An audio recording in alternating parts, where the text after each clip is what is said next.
Hello mga ka-YouTube! Tara, samahan nyo kami mamasyal dito sa isang tourist spot dito sa Hong Kong, sa Repulse Bay.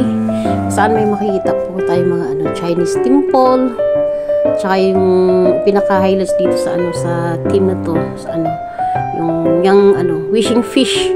Kung saan maghahagis ka ng barya sa loob at may paniniwala sila na kapag kinain ng isda yung coins mo, nilulok niya, pagkakatotoo yung wish mo.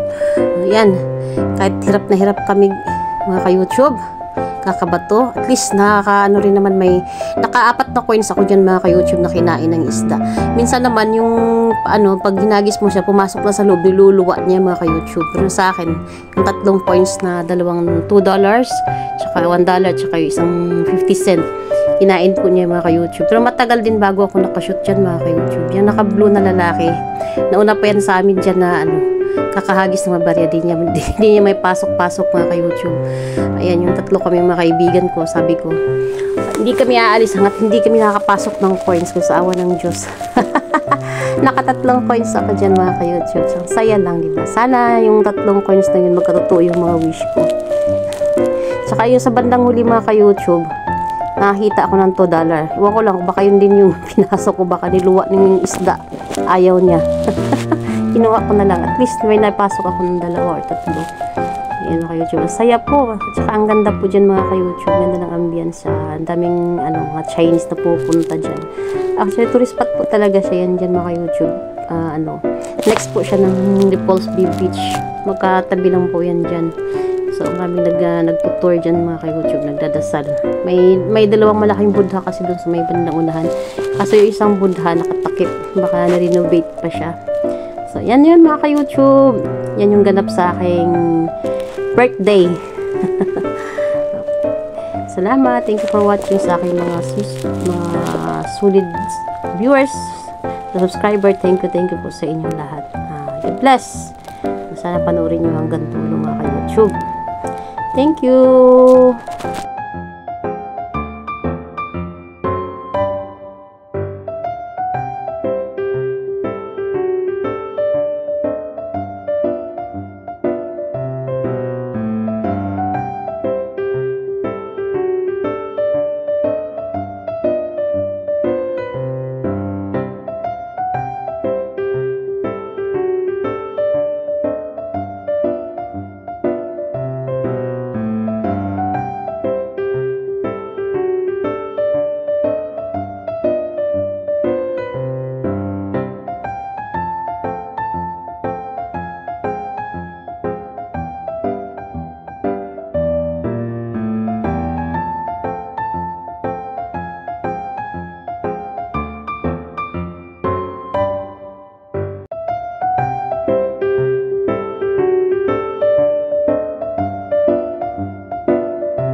Kaya nga sabi ko sa'yo.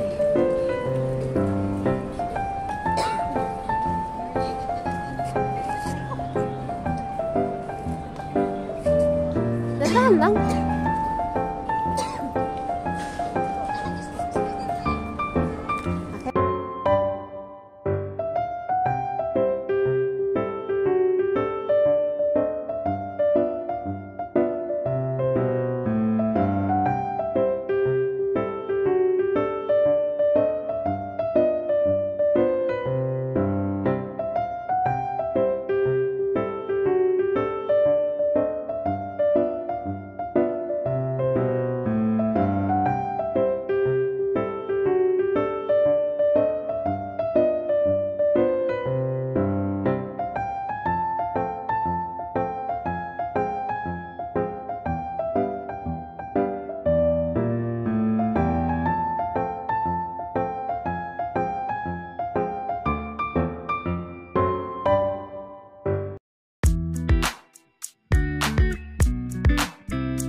Silang connection.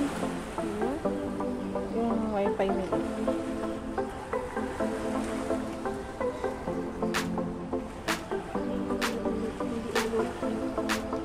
Hindi maka hindi maka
kabayo, no? Hindi ko na renovate nila yun. Malaking Buddha. Ay, ito pala si Buddha na kayo, oh!